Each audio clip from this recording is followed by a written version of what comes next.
Your music, your station, CY4YRadio.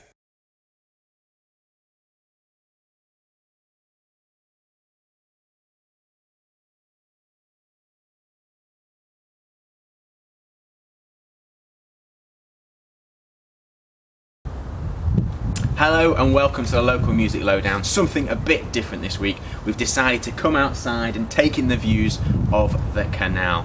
It should be a nice one for us. The weather looks like it's holding out, so we'll get straight into it. I'm being joined by GeorGIA Stanway. She's going to be on with Mike in just a little bit. Hello GeorGIA, how are you? Hello, I'm good, thank you. How are you? Yeah, really good, thank you. Oh, thank you for asking. Very good. That's fine. Yeah. So, we're going to be on with Mike a little bit later. Excited? Very excited. It should be fun as well to perform live, which is always good fun to do. Yeah, is that your preferred way? Obviously, you enjoy doing live. Oh, definitely, yeah. I think if you're going to perform, you've got to do it live. Yeah, definitely. So, how many tracks are you going to be playing from? Do you know? I'm not too sure. Hopefully, maybe 2 or 3, and get some original material in there as well. Oh, so, fantastic! Fingers crossed. So you've got some original material to sort of go on with, because I was looking on your Facebook page and it says you've got an EP at the moment. Is that right? I do, yeah. I recorded the EP last year. Mm-hmm. It was a prize from a local competition that I did, Stafford Raw Talent. Yep. And that got me the chance to work with the local record label Assorted Records and produce this EP, which was fantastic really, because I got to put my own material on there. So there's 2 originals and 2 covers on there. So if you do want to get that, it's on More iTunes. than welcome to go and find it. It's all on iTunes. Yeah, so is that the first time you've been into a recording studio? Yeah, it is. Well, at the moment I'm doing music tech at school as well. So I am working within, the studios, which is it's all good experience for me. But that was the first time myself recording. Did you enjoy it? Yeah, definitely. Was it a really interesting experience? Because I imagine it's quite a step up from recording stuff maybe in your bedroom to being in a studio. Is it a bit nerve-wracking? It was nerve-wracking, but the guy I worked with, Matt Bishop, he's actually he's so relaxed, and he also made me part of the mixing process. So I got to be part of producing the actual finished copy. But he's not actually in his recording studio anymore. He's moved on to a band with Honey Rider. Oh, right. So he's actually making it, going through the processes, which is brilliant really. Yeah. It's like, oh, I know him. Yeah. Tick, celebrity friend. Brilliant. Yeah. So when you were producing, you say you got part of the producing side. Does that help you with your music, do you think? Oh, definitely, because for myself, I want to be the songwriter, the producer. It's not just about performing, it's about sharing my music and creating music. It's about the whole package. So how long, sort of taking the battle a bit, how long have you actually been performing as sort of solo artist? Well, I've been performing really for my whole life with music, but recently, I'd say 18 months back is where it all started. So with me and my guitar and singing, that's when it really... So what was it that kicked it off sort of 18 months ago? It was a competition to sing a light switch on, the Stafford light switch on. And I ended up winning that. It was about getting the most views on YouTube. Actually. Oh, was it? And I look back at it now, it's like, oh dear. But yeah, it's brilliant. I just remember walking onto that stage, and because it was just before they turned the lights on, it was packed. There was thousands of people there in Stafford. Oh, wow. It was amazing. It was the best experience. I'm not surprised. That's quite a big crowd, really. Yeah. Did you get a bit nervous? Did you perform and you're a bit... Well, I do get nervous before I go on stage, but when I'm on stage, it's like I'm a different person. I glaze over and I'm just a different, yeah. Just glaze over. Is that the creative term? Yeah.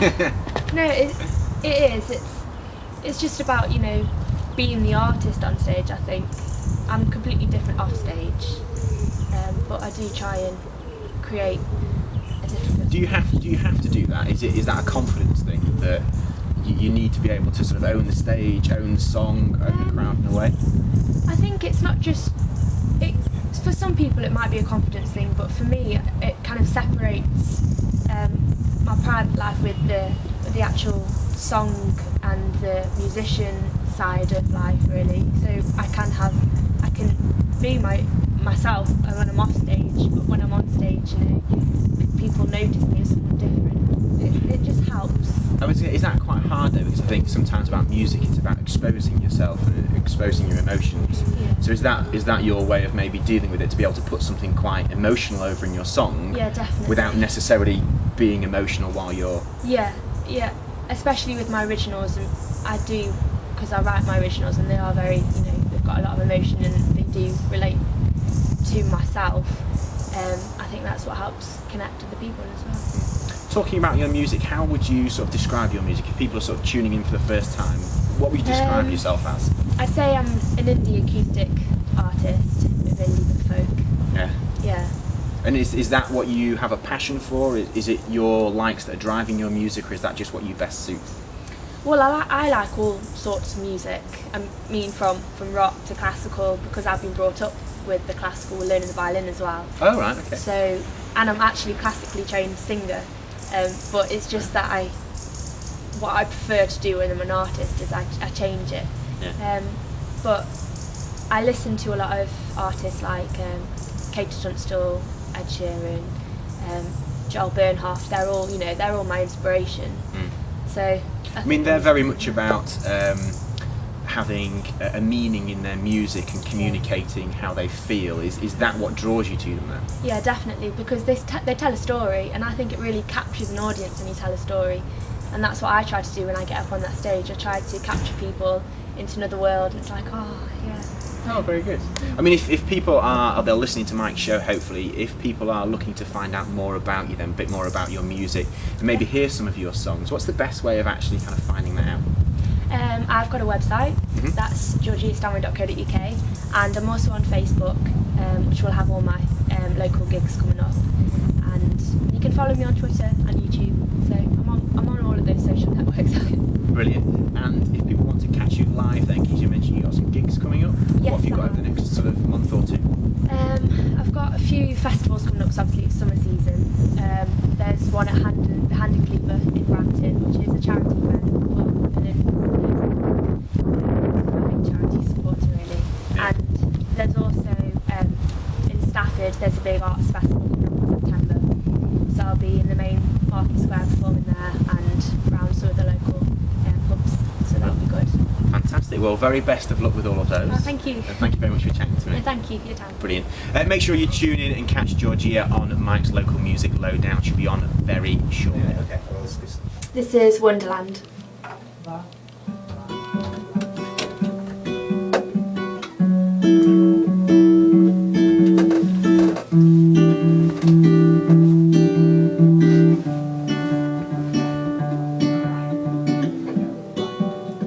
Take my hand and I'll show you the way how to be happy, just like that girl in Wonderland. Take my hand and I'll show you one thing. I won't stop now until I've given you everything. Call me when you need me. Tell me that you need me. Show me that you need me. I'll be there for you, baby. Da da da da da da.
You need me. Show me that you need me. I'll be there for you, baby. Da da da da da da.